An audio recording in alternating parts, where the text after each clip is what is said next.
Halo, kembali lagi dengan Bunda Didi. Hari ini aku buat mete pedas manis. Belum lebaran, udah masak mete. Nggak apa-apa ya teman-teman?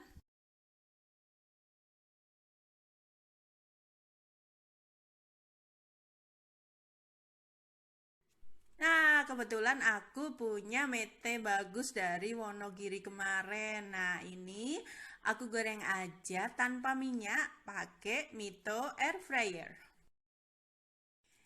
Jadi, Mito Air Fryer itu bisa juga untuk menggoreng kacang-kacangan teman-teman tanpa minyak sama sekali. Bisa matang dengan sempurna kok, karena kacang kan mengandung minyak juga sebenarnya, minyak alami dari kacang. Nah, ini aku goreng mete dengan air fryer, ini juga sebentar kok, nggak lama-lama. Nah, ini pertama aku cek dulu, apakah udah matang apa belum nih, masih setengah matang seperti ini nih. Nah, itu tadi sekitar 10 menit, kemudian aku nyalain lagi, lalu aku panggang lagi sekitar 5 menit.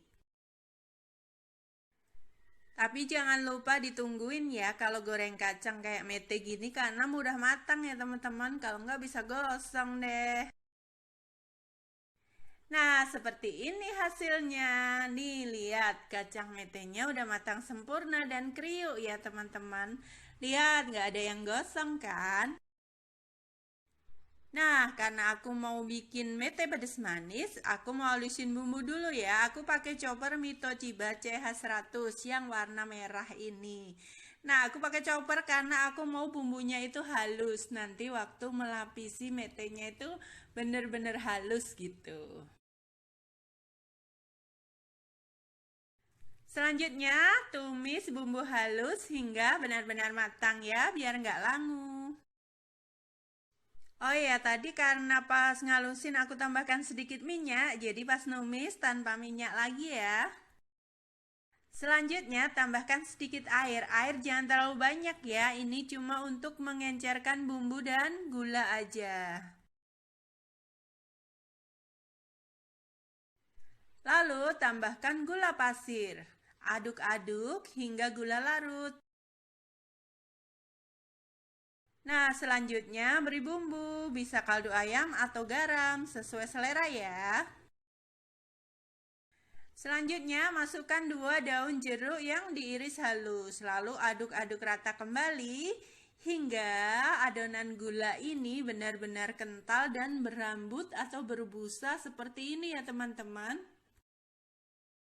Nah, setelah berbusa baru masukkan mete yang sudah digoreng tadi. Lalu aduk-aduk kembali. Nah, dalam tahap ini kecilkan api ya.